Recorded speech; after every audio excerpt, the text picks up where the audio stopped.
Hey everybody, welcome to Review with Me, your review guide of shows, movies, and everything in between. Be sure to click the like button, hit that notification bell, and subscribe to the channel. Now, let's get on with this review.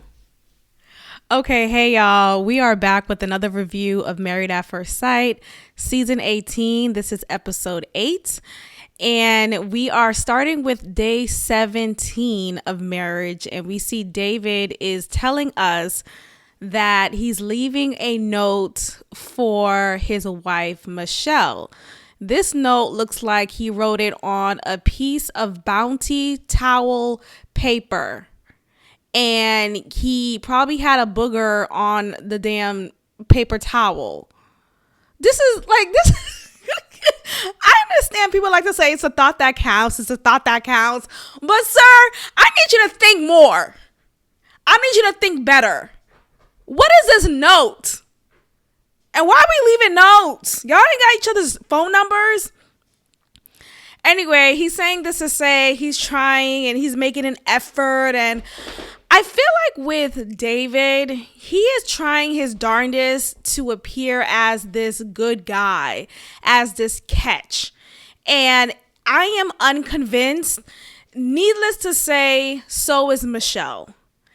And I know in the beginning I was like, Michelle's being too hard on him. And though I think she could have been better with her delivery and her efforts, because I think initially she was just plain old rude. Ultimately, justice for Michelle. That's where my mindset is.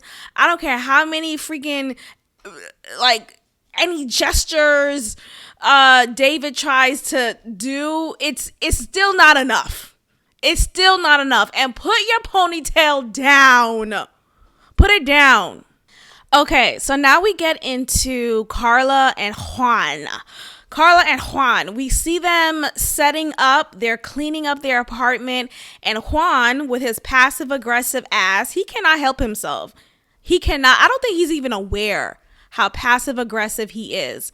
And the irony here is he called out Carla for being passive-aggressive when she was annoyed about his comment saying, "Oh, I had so much fun, I forgot all about you," during their honeymoon when he was out parading the town with David. And now, not even now, but the whole time, he's the one who's passive-aggressive. And sure, she was passive-aggressive with that comment, or with her not calling it out at the moment and being slick with it afterwards.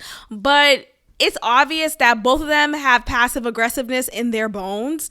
And maybe they're just a perfect match. Maybe they're just right for each other, because passive aggressive plus passive aggressive, you have passive aggressive times 2. Okay. You have exponent of passive aggressive. So Juan says, "Oh, I'm cleaning after Carla, all the mess that she makes." Sir, is this what you want to say? And I feel like in that moment, if Carla was slick, she would have said, "What are you trying to say? You left a bowl out on the counter last night. You didn't put that away. What about," you know what I mean? Like, she would have clocked it in the moment, but her, "Oh, I'm just gonna spray some sage around." Girl, your performative ass. Like, do you really do these things every day, Carla? Did you spray sage in your storage? In the U-Haul storage, Carla, did you spray sage? Let's go ahead and get with the mess, child. Let's get with the mess. So we have a Mem and a Akechi. Akechi's about to get these hands. I'm sick of his monotone ass voice. His monotonous ass voice. His expressionless ass face. Sir, can you act like you want to be here? This deadpan face and this deadpan sense of humor he has is cool for a moment, but it's not cool long term. I don't know, that's just the poet in him. That's just the poet in me. Shut up.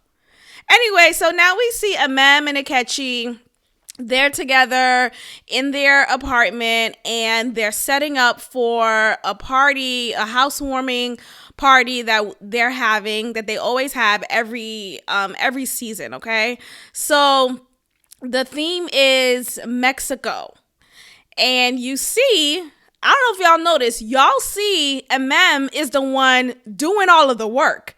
She's putting out the tablecloth on the table. She's setting up these little stringy ceiling things. And she mentions to Akechi that she ordered some fish tacos from the taco joint. And she made a point to say that she thought it was best for her to order because she doesn't know how to make fish tacos. So it's best for her to just order the tacos. So Akechi with his deadpan ass face talking about, it's not hard to make tacos. I could have made some fish tacos. All you gotta do is break up the fish and then boom, put some cilantro and I could have made the tacos. I would have saved you some time if I could have just made the... So then why didn't you? Why didn't y'all communicate? Why didn't you tell her, hey, I think I'll just make the tacos for us and, you could set up the decor. I got the food. You got the decor. Why wasn't that a conversation already had? You looking all surprised in the face. Oh, you order tacos? I wonder, maybe I'm overthinking, but I wonder in that moment when she said and basically told him what was the plan. Because he did ask her, oh, so what's the plan? Which I thought that was weird too. Like, why are you asking her? Like, why aren't y'all talking about the plan together? Anyway, I thought that he felt some kind of way or felt maybe intimidated or bothered that she already had a plan. That she already had it all set up. Like, oh, I already ordered a platter of fish tacos for us. And maybe he felt emasculated in that moment. Like, damn, I didn't do shit. I'm just standing here by the sink. Yeah, look at all stupid. You look stupid. So now there's like a back and forth between them talking about I could doesn't mean I wanted to, but I could have. So why are you saying it? Why are we talking about tacos still? They're coming at 2. Or can you pick them up? Like, which one is it? Can you contribute, Akechi? Golly. So anyway, they get into who they're inviting, who's coming. Y'all remember Mem's cousin, her foreign ass hello? Her chocolate drop cousin having her back during their wedding. And he's grilling Akechi man to man, asking him basically what are your intentions and what do you see moving forward with your wife? You're this age. I think Akechi's 41, no kids, and what is your goal here? What are you truly in it for? And I remember later on, they asked him, I think it was her cousins, Mem's cousins asked Akechi, what, are you really in this for real? Because you traveled to a different city to be on this show because you got rejected the first time. So you doing it again. Is it because you truly want to be in it or you're just clout chasing? And honestly, I think he's clout chasing. I think he's being very meticulous and just very thoughtful in purposely not receiving or initiating any sexual advances onto a mem. And I just find that to be a red flag. Both him and Juan, for them to purposely not really put any forth of an effort or coming off initially performative, at least more so with Akechi. I find both of them to be on the show for ulterior motives. I don't think they're really there to find love and really build with their respective partners. One more thing before we leave this scene. I want to make a point about Akechi saying, oh, I wasn't scared or something. I wasn't scared or something. Referencing Amem's cousin Rafi, if I'm saying his name correctly. Talking about, yeah, I wasn't scared. So when Amem mentions that Rafi will be one of the guests attending our housewarming, he made a point to Akechi made a point to make that clear.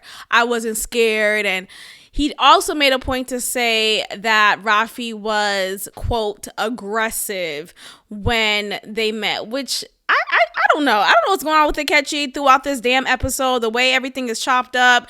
The word of the episode is aggressive. The word of the episode, the word of the day is like, did he just learn aggressive? You know how when narcissism became the hot word for the last few years? Everyone's a narcissist. Everyone's using that word. Everyone knows the definition of that word. Everyone's prepared to use it and diagnose someone with that rare personality disorder of narcissism. That's how Akechi is with the word aggressive in this episode. Let's go ahead and continue. So we have Michelle and David. So David made it a point to mention to Michelle as they're setting up that he's tried to reach out to Michelle and he's left notes around the apartment, and he's also sent her texts throughout the day, and he never receives a response from her. Michelle just leaves him on red. She doesn't give a fuck. It's just like, ignore. And Michelle is not really being responsive here. She's not even being accountable in this moment. Like, you know what? You're right. Or, give some type of excuse of something. But she doesn't even mention, I did get your text. I'm sorry. I was so busy. She doesn't even say anything of that. She just like stands there, or she's continuing to set up her charcuterie board and not even take heed to what he's saying. Like, she doesn't give a damn about this man.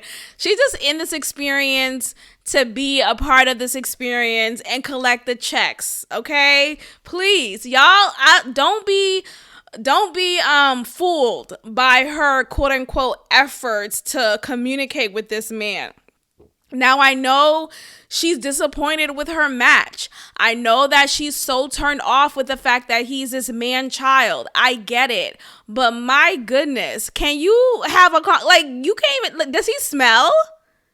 That's what I'm just trying to say. Does he smell poorly? Is there like a bad hygiene thing that she hasn't come forward to us about? Like, I just want to know what's going on that is so hard for her to even respond to his texts. Like, girl, you're being rude at this point. But whatever. Hey, Michelle and David. Now we get to Madison and Alan. Madison drags Alan to this. I've never seen this type of workout class, but like, what are they climbing ladders? Madison, what is this? We get it. Oh my gosh, you are a fitness guru, but what is this? I don't think they even had a name next to, like, how they say like Pilates instructor. What is this? Ladders instructor? Like, this looks so horrible. Anyway, she drags him to this stupid ass class. Alan is a good sport. He tries his best, and I think he did pretty well. At the end of the class, he expresses how, that was a lot. I'm so proud of you for really being consistent with these types of classes and X, Y, and Z. And Madison made a point to say, I'm happy you're doing these things for you. She purposely says for you. Like, look, you could come along with me all you want. I'm still not that into you, and I will never be. So make sure your intentions on doing these classes is for you. Only you. Not for me, because it's not working and it will never work. Also, what I notice about Madison and her communication style with Alan, now, though she's not rude like Michelle is rude to David, they both share a similar communication style. And what I mean by that is, you have Alan, for example, in this scene, with Madison, he's telling her how he would like moving forward for them to have more quality time together. I want us to watch TV together, to really just spend time together in community with each other so we could build that intimacy, X, Y, and Z, right? Her response in that moment, she's giving him eye contact, she's seemingly actively listening, but all she's saying is, yeah, okay, yeah, ma'am.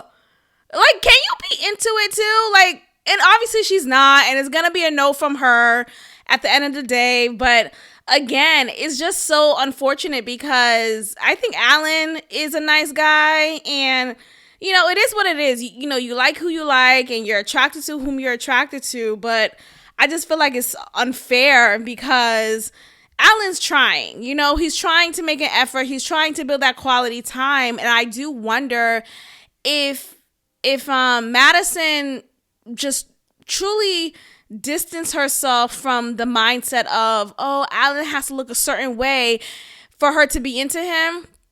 I really think she would see how good of a man he is and the potential for them to build something beautiful, So yeah, in that moment, she's just like, yeah, like, girl, can you say, yeah, I think that's great. I would love to as well. And I really want to, like, there's none of that energy being matched. And it's just so unfortunate because I think Alan, I think he's a good guy. So same thing with Michelle, even though David, I think is a different case there. But with David, he's the one saying all the time, how can we build a better communication style? How can we, what do you need from me? How can we be better? X, Y, and Z. And then you have Michelle just fixing up the charcuterie board. You have Michelle just being like, looking all stupid in the face, don't know how to freaking respond. Michelle, say something. These white women, I don't know. And speaking of white women, we have Camille. I did that on purpose. Anyway, so we have Camille. She is driving her husband and her sisters in the back seat. She's driving them to Thomas's brother's house because they have this cookout happening. Okay, bet. But y'all notice something here? She's driving. She's the one who's driving. Didn't she say in the honeymoon that she likes or prefers her man to take the lead, to guide, to be the leader, X, Y, and Z? So why the hell is Thomas in the passenger seat? It's those little moments like that. And then you have Thomas's weak ass, like, not to say he's weak, but his soft ass sitting in the front seat. I cannot. Every time me and my man we're in the car together, he's driving.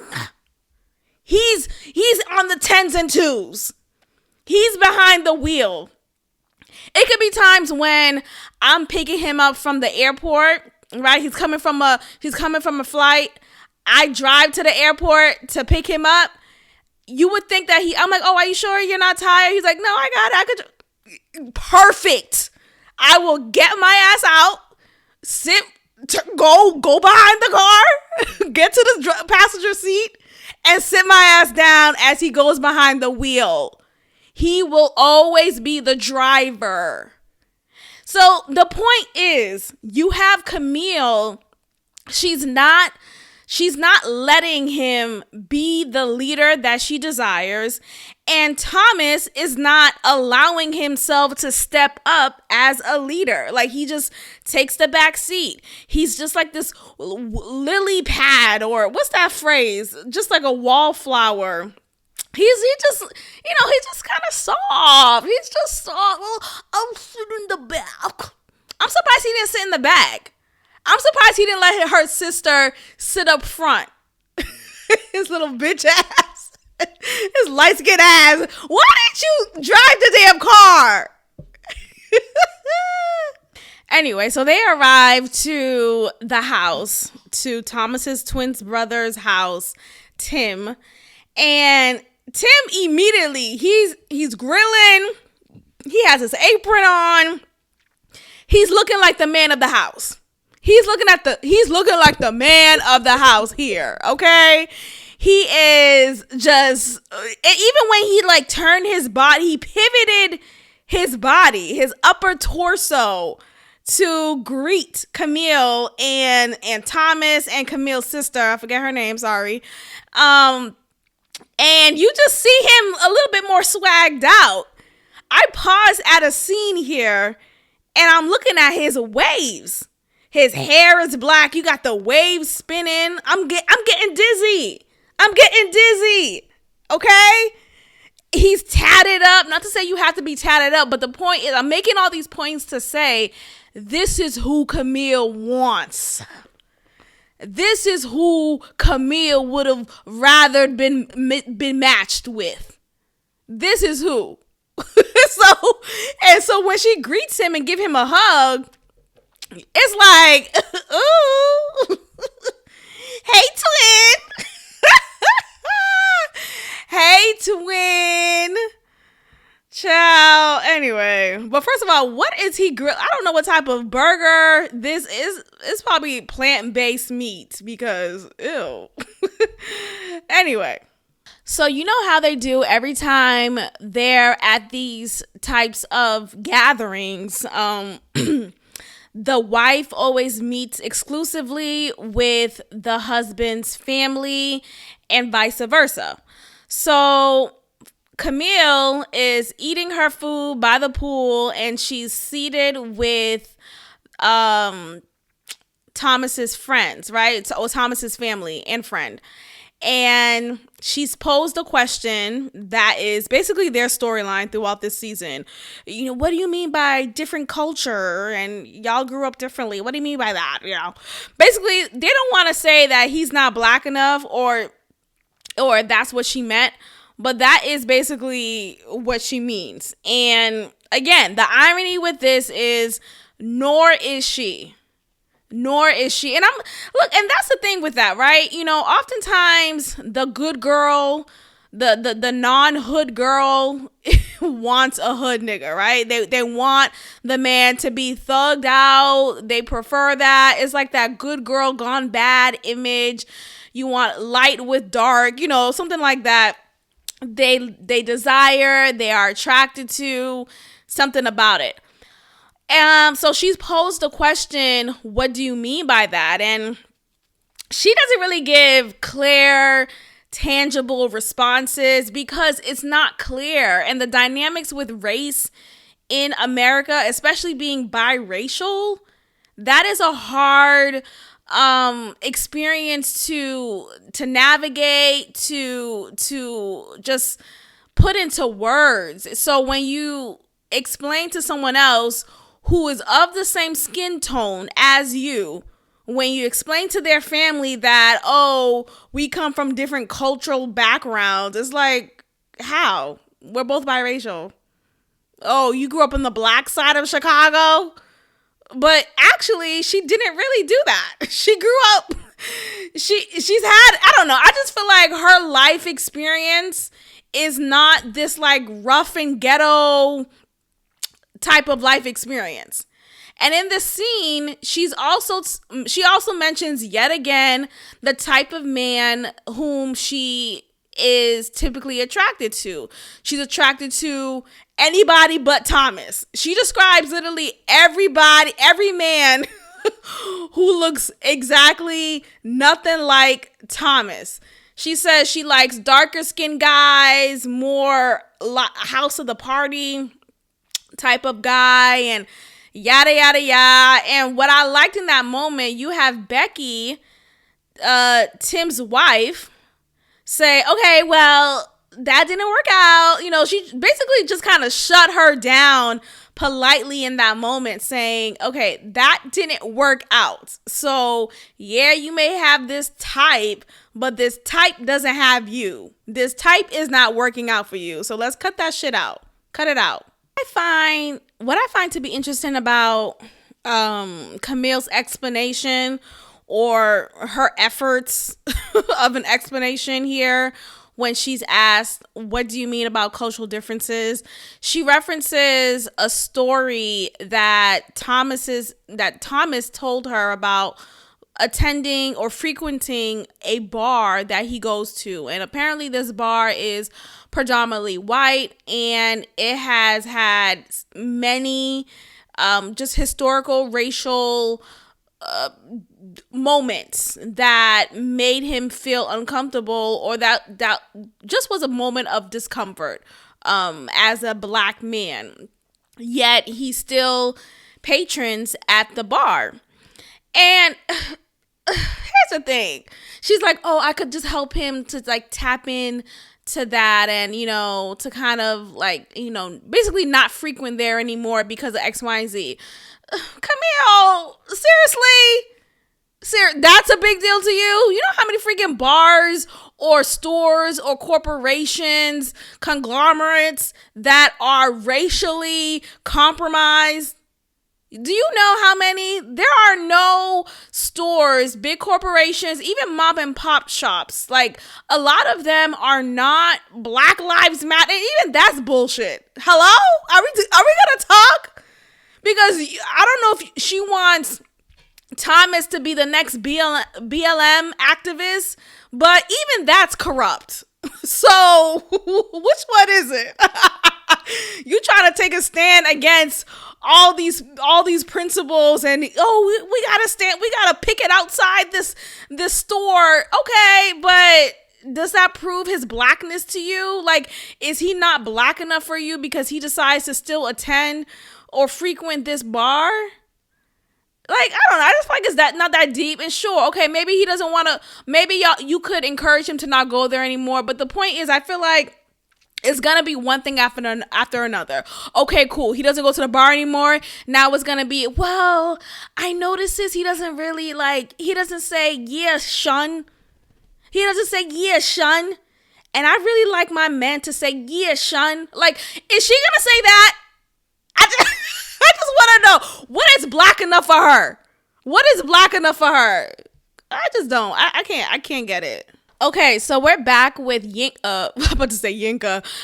I was going to mention him anyway. So anyway, Yinka is a friend of Carla who is at their housewarming. And Yinka really dressed to impress here, okay? He said, goddess, Greece, party, check. I'm coming in looking like Tyler Williams or Mr. Greg from Abbott Elementary, and I'm gonna show out. I thought that was Mr. Greg or Mr. Eddie. I'm sorry, is it Eddie? Yeah, Gregory Eddie. But yeah, looking like Mr. Eddie. Shout out to Abbott Elementary. I love that show. What? Anyway, here's the thing. My conspiracy theory about Juan is, I think he's on the show for opportunist reasons, and those reasons have a lot to do with his startup company. He frequently mentions how he has a startup, well, 2 startups actually. I forgot it's 2. I don't know what the second one's about, but I remember the first one is about some type of airport app, which, okay, cool. I don't want to knock people's hustle, but I feel like him mentioning that and just making that basically his personality, I'm wondering if he's using this show as clout to gain more exposure and gain more investors for his startup company. That's what I'm wondering. Because again, he's not showing any effort with Carla as far as intimacy, as far as just really being present in their marriage. I just don't think he's really in it for real. I really don't. So at their party, you have Carla's friend advocating for Carla with Juan.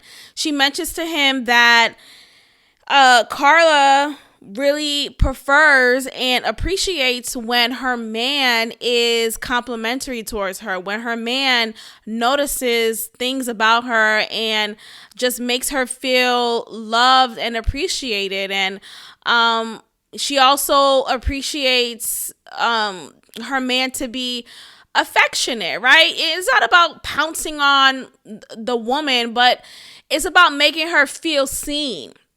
So she's really standing up for her, and Juan is just like he's not gonna do shit. These couples, honestly, these couples are not at all staying together, and it's unfortunate. It's an unfortunate sight to see.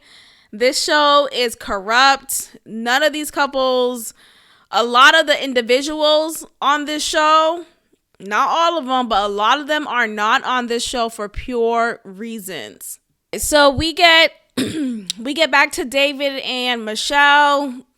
Another dud. Child. What else? What else can I say about it? Look, David welcomes Michelle's guests into their home. One is her sister and one is her good friend. Both of them look totally uninterested in him. They're more interested in just seeing and spending time with their girl, Michelle. I don't know if her friend just came out from the office, but what does she got on? But God bless. David looks so uncomfortable talking about he's on his phone while opening the door, trying to figure out where his guest is. And I guess, you know how when you live in a complex, like they don't know where to park or they don't know what door to walk into, and take that left. No, where the garage is, take that left. Like, I felt like that's what David was doing. It was just so awkward. And having Michelle's guests come in at the same time when this was happening, it just made him look even more awkward. So he's profusely apologizing in this moment. Like, oh, I'm sorry, I'm on the phone. I'm sorry. It's like, sir, are you an adult? What the fuck you gotta apologize? Like, why you gotta be all like, I'm all sheepish and shit? It's just weird. Like, anyway. So they're there. All the guests come.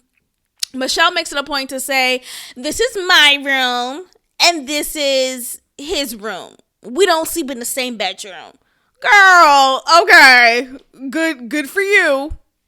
So Michelle talks with, again, so each partner separates themselves and speaks with the other partner's family, right? So Michelle is talking to David's friend in the bedroom, and I felt like Michelle had a little crush on him. Like, I think something about him attracted her to him. I feel like she was more engaging in conversation, and even in her countenance, you could see how much she was open to what he was saying. It was an interesting dynamic. I don't know if y'all peeped that. But anyway, she mentions to him, of course, because their storyline, you know how you could just clock storyline. So she mentions to him how she asks for a man who could keep up with her lifestyle. And it's like, girl, what lifestyle do you live in? A basic ass apartment that David calls simple and basic, and you got so all up in your feelings because you work so hard to get that apartment. And no shade to you, right? This is something that you should be proud of, right? When you are independent and have been independent for quite some time, you take that with pride. That's something to be very proud of, and I get it totally. But lifestyle is not the word of the day for you. Like, keep up with what lifestyle are you talking about? It's not like you're taking these elaborate trips, or you have so much in stocks and you're really rich underneath it all. Like, it's, girl, you are a regular, you living just like me. Just like me. And actually, my home is bigger than hers. And, well, we live in different states, so that's a different conversation. Nonetheless, lifestyle is not the word of choice here, Michelle. So she tells her friend, David's friend, she's disappointed basically that David lives at home with his parents in the basement, and how she doesn't respect that basically. And so David's friend pretty much clogged her, like, okay, you pay rent, right? And he doesn't pay rent. He's stacking his money. He's actually winning financially in comparison to you. You're losing money. And he mentions how he's a homeowner, David's friend. David's friend is a homeowner, and he's paying less in mortgage than she is in rent. He said he's paying $1,200 for mortgage every month, while she's paying $2,300, like she says, in her rent. So yeah, that's astronomically different. And he mollywopped her ass in that moment, and you can see how receptive she was, and probably kind of sheepishly accepting in that moment, but nonetheless, she received it.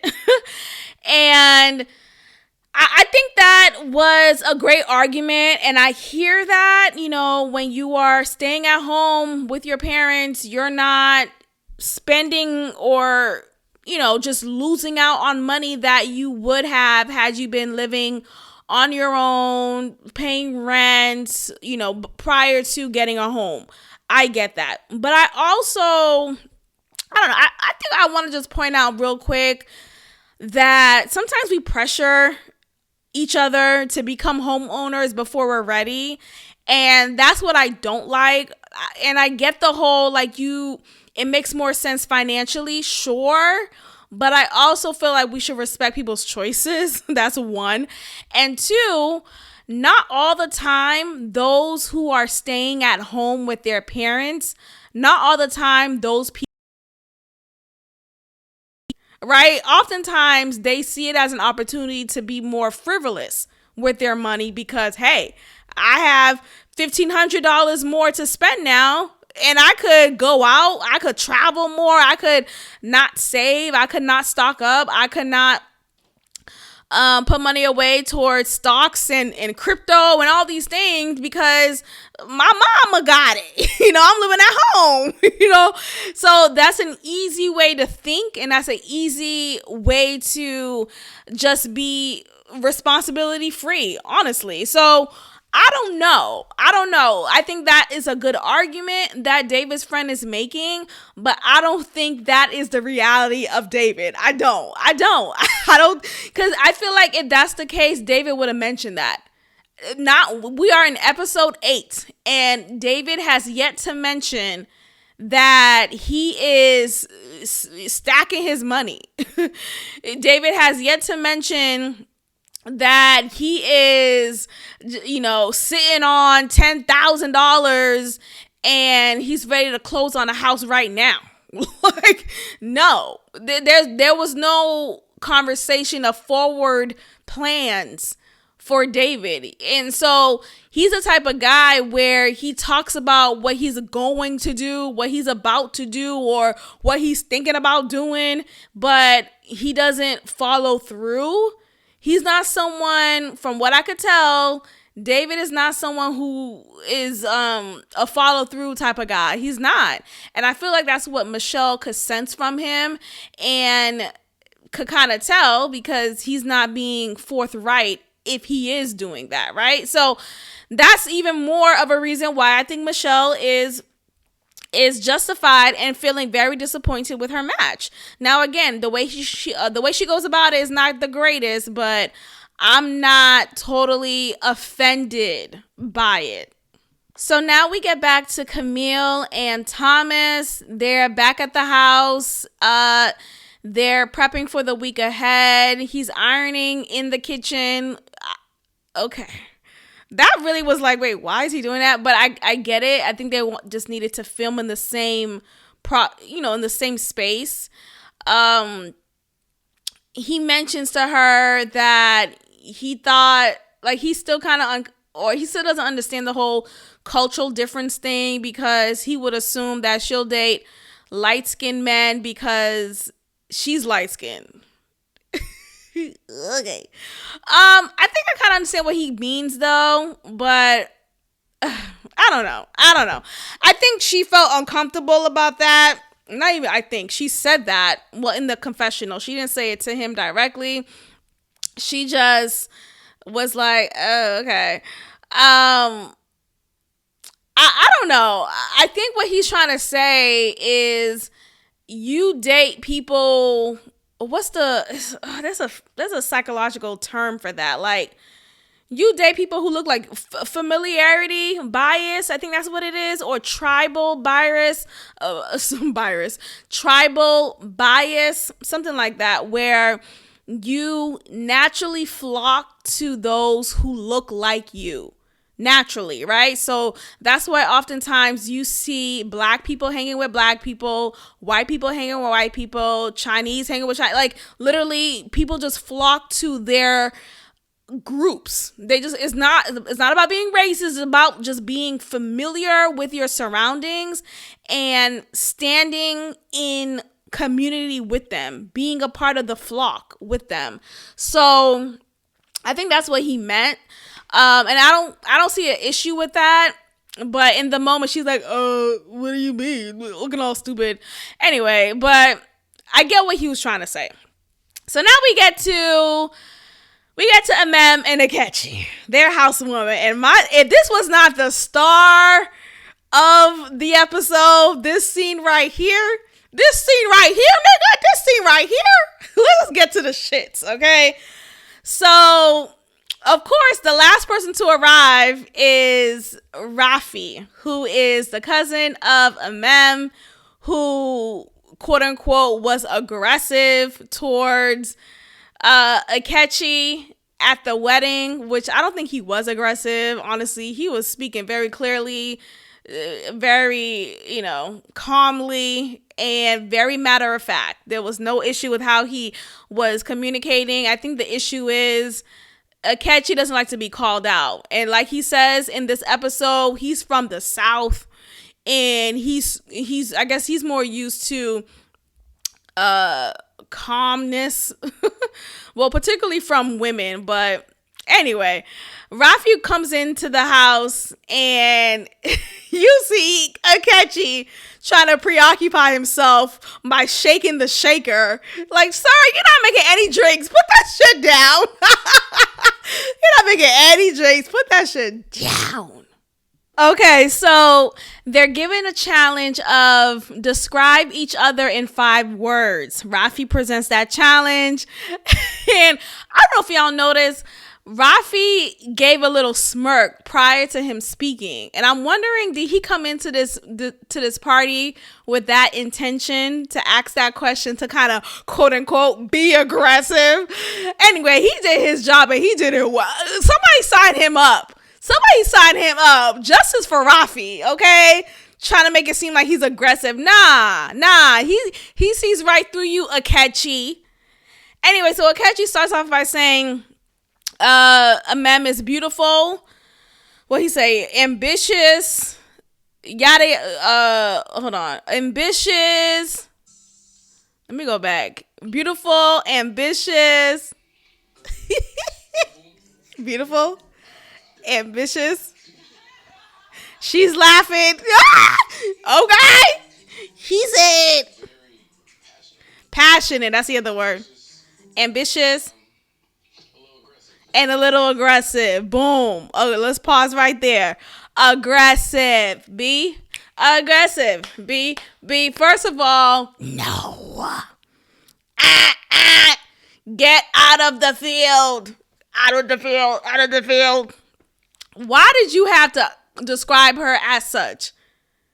What about Amem demonstrates aggressive to you?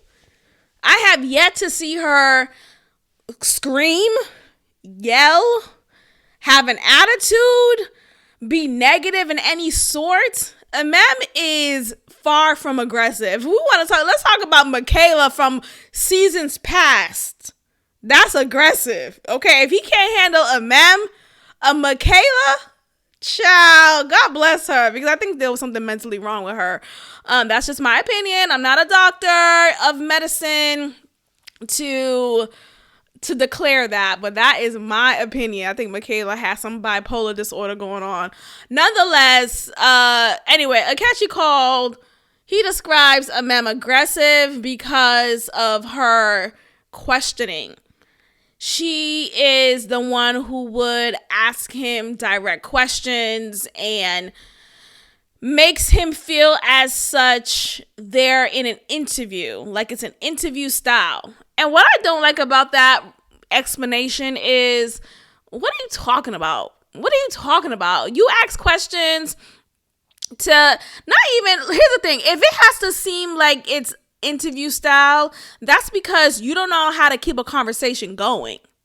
That's because in order for the conversation to continue, you need question after question after question. That just tells me that Akechi is a poor communicator. He doesn't know how to be a conversationalist. He gets annoyed easily and shuts down. That's the impression I got just from that explanation. Like, what are you talking about? If she has to keep on asking you several questions, that means you don't know how to talk. You don't know how to speak, brother. Lord, okay. So we get to Amem. She's describing him. She says he's calm, he's smart. I think she says creative. And then at the end, for her fifth word, she says, "What's the opposite of aggressive?" And she said, "Oh, nonchalant." So Akechi, he's like, "Oh, I don't like the word nonchalant. I don't like a nonchalant." And Amem's friend says, "Well, I don't like aggressive." So then Akechi says, "This ain't about you. This ain't about you." So she responds and she's like, "This ain't about you. It's about her. It's about," yo, it was his back. And then what I liked about Amem's friends, well, that the lady is her friend, the man is her cousin, but her peoples, those are her peoples, okay? And what I liked about them, they came in with a game plan. Okay, you can't tell me different. They came in with a game plan. Okay, we're gonna see right through this nigga. We're gonna scope him out. We're not gonna be impressed with the artsy and I want to see the art in you type of vibe he likes to present. Nah, we see right through this nigga. Okay, so her grinning and cheesing so hard in response to him, like, I thought that was hilarious. Okay. Anyway, he doesn't like nonchalant. Here's the thing. I think a lot of black men don't like to be like, if you're a black man, clap once, right? If you're a black man, clap twice. No, but seriously, I think a lot of black men don't like to be described as nonchalant because it emasculates them. It makes them feel as if they're not ballsy enough and that they're some pussy ass bitches, right? You know, no offense. But I think that's the impression that he gets from the word nonchalant. Because what's the difference between nonchalant and laid back? Right? Because I think she used laid back as a descriptor of Akechi. So nonchalant, I guess that's triggering. Nonetheless, I mean, you reserve the right to not like a word to as a description of you, right? So that's fine. But I think ultimately he finds that to be emasculating, and she, her friend clocked that. So at the end of the conversation, you see Rafi, he's saying, "Okay, well, if you're always going to be this chill guy, then Mem has no choice but to be aggressive." But you know, like, if you're basically going to be this bitch ass nigga, Mem has no choice but to be the man in this relationship. You gotta have a yin and a yang. You can't have two yins. You can't have two yangs. A yin and a yang. So if you can't be the yin, then she gotta be the yang times two. So what are we talking about? And Akechi feeling all emasculated. That's the word of the episode, huh? Feeling all emasculated, talking about, "Oh, don't get me wrong. I know how to lead. Really? Because you was just whining about the fish tacos earlier, Akechi. You know how to lead. How do you? Because you can't even speak up. You can't even enunciate your words. Why are you wearing a hat indoors? Why is there a hat on your head inside the apartment, Akechi? But you talking about you know how to lead. That's already error number one. Goodbye. And what we hear in the confessional after this moment is how Amem is shocked by the use of aggressive here. She's shocked because she has done the inner work necessary to become this vulnerable person. And she still recognizes that she needs to be even more vulnerable as she is in this process. But she has done the work previously to demonstrate her vulnerability and to be open and accepting of that, right?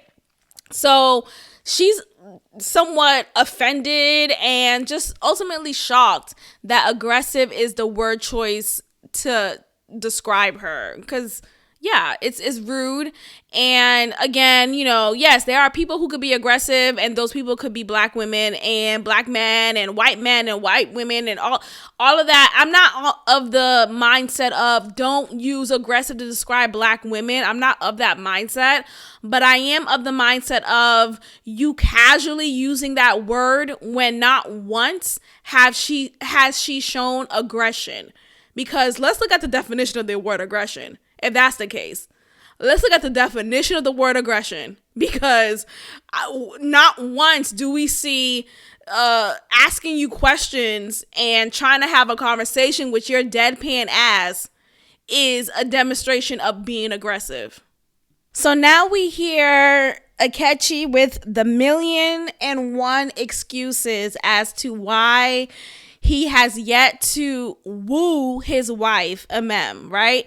So he's posed a question: what is the most exciting thing y'all have done so far? And he looks around the apartment. He's like, this stupid ass Mexican party that we got. This stupid ass Mexican theme party that we got. This is the most exciting shit that we've done. Like, sir, what? And he goes on this spiel trying to act like he's the smartest in the room, talking about when two independent people come together, it's hard to find a time to come together because I work long hours, she work even longer hours. Sir, we get it. Everyone's an adult who has a job.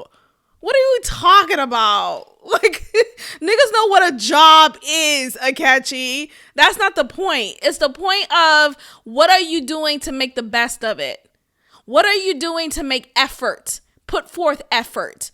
Are you, and then Rafi makes a good point. Rafi's like, well, no offense, you're boring. Like, she's gonna be bored by you. And then Akechi's like, oh, well, I'm boring. Akechi, what are we doing? What are we doing? Because even though you were working long hours, because one, I don't understand it because you're working out of school. So at this point, you come home by 4:00, let's say the latest. Okay. And her working in the medical field, I assume that her hours are longer, but he has more time.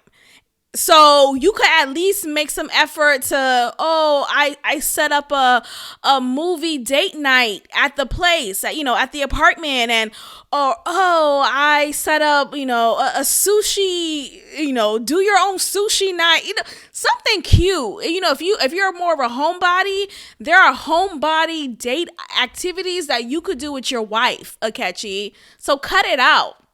Anyway, so he tries to mansplain his reasons why he doesn't spend time with her and doesn't show any initiative yet. Akechi's Amem's friend, I'm sorry, I don't remember her name, but Amem's friend, she's beautiful. She's like, I get it, but nah. Like, she tries to show empathy, but she also holds him accountable, because that's not enough, because you're always going to have excuses. What are you doing to make the best of it? So Rafi hits Akechi with the wham bam question.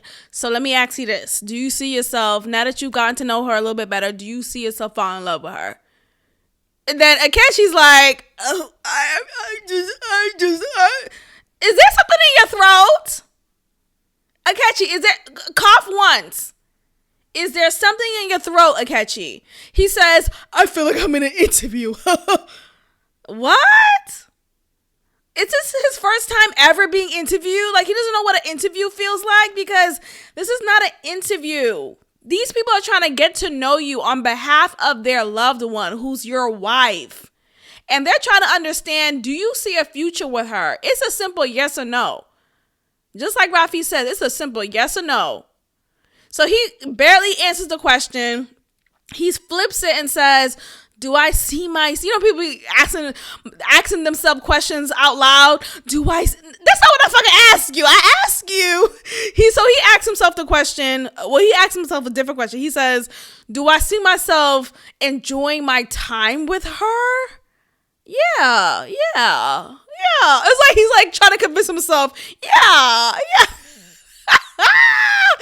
I got you. Goodbye. This review is getting too long, so we're gonna wrap up the last few moments, okay? Not to be dismissive of the other couples, but it's about to wrap up soon, okay? So Madison tricks Alan to leave the apartment. She tells him she's inviting her girls over the house to have a spa day. And mind you, when I saw this preview of this episode and it showed that part, I was like, this bitch, she's gonna get him. I would have been pissed. But I'm happy to see that this was for the purpose of setting up a surprise birthday party for Alan. So that was a nice gesture, even though Madison does not see herself with Madison is not with him at all. Like, she is not even making an effort of intimacy. We'll see. Maybe things will change in the next episode. Maybe I'll bite my tongue or eat crow, I should say. Nonetheless, she gives the trickery and says, leave. My girlfriends are coming in a moment. Come back at 4. He follows suit. He's surprised. Woo! Happy birthday! And that was so nice. That was really a sweet moment. So that was nice.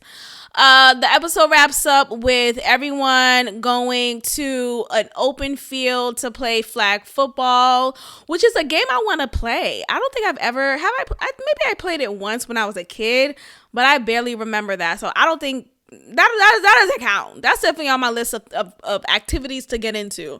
So anyway, Alan was super drunk from the night before, from his birthday party, and did not want to attend. And that conveniently pissed off Madison. And I just feel like Madison made it more of a big deal than it had to be. Even though in the preview clip or in the surveillance clip of Alan telling Madison, no, I'm not going, he swore a couple of times. And that's one thing about me. I don't like when a man swears at a woman. I feel like that's so disturbing. Like, what are you doing? Like, why are you saying fuck or fucking to me? Like, that's, like, what? Police? 911. Like, I'm calling the cops, the CPS, and the FBI. Why are you swearing at me?